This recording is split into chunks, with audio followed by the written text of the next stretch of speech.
We are here at Launch Pad 39A at the Kennedy Space Center. Beautiful, beautiful Thursday morning.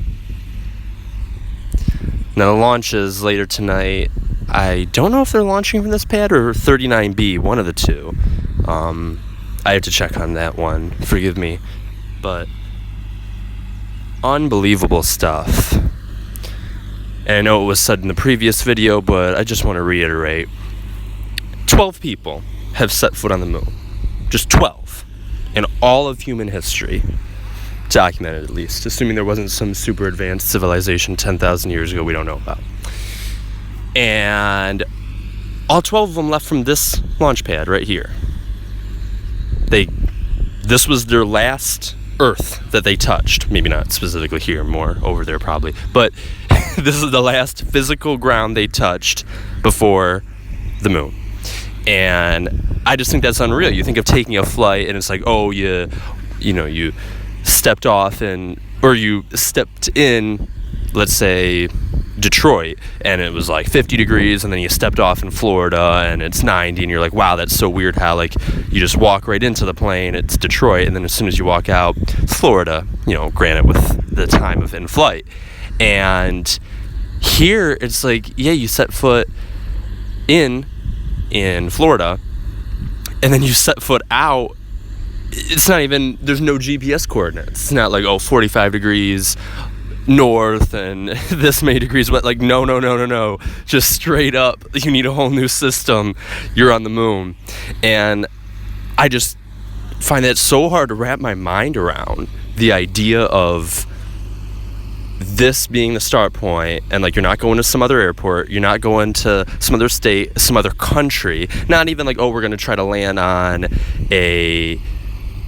let's say an aircraft carrier in the middle of the ocean. I mean, that'd be pretty remarkable if like, you were physically on land and then now you're just in the middle of the ocean and that's where you next landed. That would still be much easier to comprehend than rocket takes off from here and it goes up and it just keeps going up and then it just disappears. From our view, at least, doesn't actually disappear.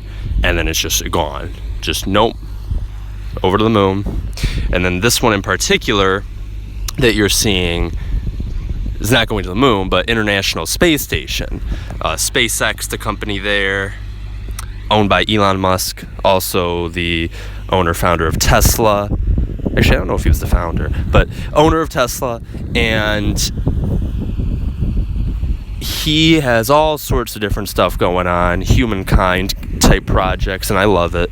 And so now they're sending up a shipment of, I think it's something like 6,000 pounds of supplies with different experiments, it's mostly experiments actually, that they want to run on the International Space Station.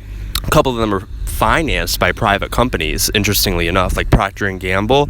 There's some experiment that they want to run in zero gravity, but obviously they can't do that on Earth, or if they do it, they can only do it for a couple seconds in free fall with a plane or some kind of wind tunnel type thing. But in space, International Space Station, you can just do it whenever.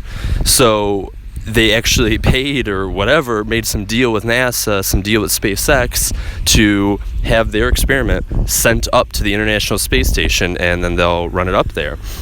And that's what's going on with a couple different companies, and it's pretty remarkable stuff. The fact that that's where our society's at right now, that a company can say, you know what, we really got to run this. We happen to have this International Space Station just orbiting the planet. Just casually, collaboration between 93 countries, I believe. And yeah, you just send it up there and then let it run its course. This is human history. And I cannot believe I'm bearing witness to this. It's just beautiful. It's beautiful. No other words to describe it.